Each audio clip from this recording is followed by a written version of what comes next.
नमस्कार प्रिय बच्चों। हम कैदी और कोकिला कविता के प्रश्न अभ्यास कर रहे हैं। इस क्रम में हमने पूर्व में 1 से 7 तक के प्रश्न कर लिए हैं। आज हम 8वें प्रश्न से प्रारंभ कर रहे हैं। तो देखिए, कवि के स्मृति पटल पर कोयल के गीतों की कौन सी मधुर स्मृतियाँ अंकित है जिन्हें वह अब नष्ट करने पर तुली है।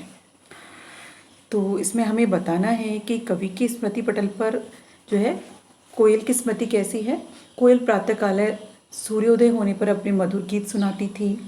विंध्याचल के वनों में झरनों के आसपास वह गीत सुनाती थी। तेज हवाओं के झोंकों के मध्य जो है कोयल का मधुर गान सुना था। मतलब जब सुख काल था, जब कवि सुखी था, तो उसके मानस पटल पर जो कोयल के गीत की या कोयल के कूकने की जो स्मृतियाँ अंकित हैं वो हमें बतानी है। कवि की स्मृति में अंकित 3 गीत घायल के घाव पर मलहम लगाने का काम कर सकते हैं, क्रांतिकारियों में जोश भर सकते हैं, लेकिन अंग्रेजों के अत्याचार से क्षुब्ध होने के कारण वह सारी मधुर स्मृतियों को नष्ट करना चाहती है।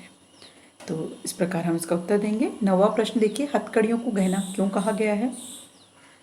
तो इसमें भी आप बता देंगे कि जो अपराधी है उनको नियंत्रित रखने के लिए हथकड़ियाँ पहनाई जाती थी, लेकिन स्वतंत्रता सेनानी और जो क्रांतिकारी देशभक्त हैं उनके लिए हथकड़ियाँ गहने या फिर अलंकरण से कम नहीं है। इससे उनके महान त्याग, बलिदान और देशप्रेम की व्यंजना होती है। उनका सिर गर्व से ऊंचा हो जाता है। वे सहर्ष हथकड़ियाँ पहनने को तैयार रहते हैं। इससे उनमें जोश और उत्साह भर जाता है। तो उन्होंने हथकड़ियों को गहना कहा है। और ये देखिए, काली तू ए आली, इन पंक्तियों में काली शब्द की आवृत्ति से उत्पन्न चमत्कार का वर्णन करना है हमें।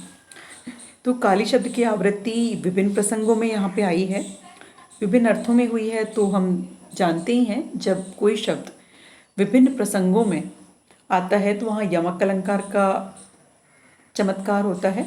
तो यहाँ देखिए कि जैसे काला रंग है, काले कारनामे, काल कोठरी, काली लहर, काली कल्पना आदि हम जो है काले के प्रसंग में ये बातें बता सकते हैं। एक बार इनके हम आदर्श उत्तर भी देख लेते हैं। तो देखिए, 8वां प्रश्न, कवि के स्मृति पटल पर कोयल के गीतों की कौन सी मधुर स्मृतियाँ अंकित है। तो कवि के स्मृति पटल पर कोयल की कर्णप्रिय अत्यंत मधुर स्वर की स्मृतियाँ अंकित है जिन्हें अब वह नष्ट करने पर तुली है। हथकड़ियों को गहना क्यों कहा गया है।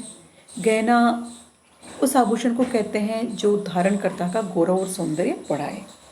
माखनलाल चतुर्वेदी जी जैसे क्रांतिकारी जिन्होंने स्वतंत्रता प्राप्ति के लिए स्वयं प्रेरणा से संघर्ष का मार्ग अपनाया था, जेल को अपना प्रिय आवास तथा हथकड़ियों को गहना समझते थे, उन्हें किसी गलत कार्य के लिए हथकड़ी नहीं पहननी पड़ी।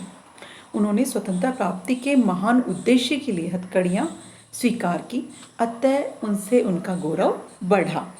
समाज में उन्हें उन हथकड़ियों के लिए प्रतिष्ठा दी, इसलिए उन्होंने हथकड़ियों को गहना कहा है। काली तू ए आली, इन पंक्तियों में काली शब्द की आवृत्ति जैसा मैंने बताया यमक अलंकार है।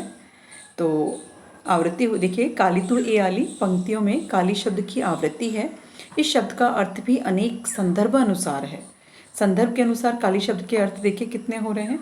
हथकड़ियाँ, रात, कोयल आदि का रंग काला बताने के लिए, अंग्रेजों के अन्यायपूर्ण जो कारनामे हैं उनको बताने के लिए, पराधीन भारतीयों का भविष्य अंधकार में बताने के लिए, अंग्रेजों के प्रति भारतीयों के मन में उठने वाले आक्रोश के संबंध में भी हम इसका अर्थ जो है ले सकते हैं। तो इस प्रकार हम कहें तो यहाँ यमक अलंकार की छटा दर्शनीय है।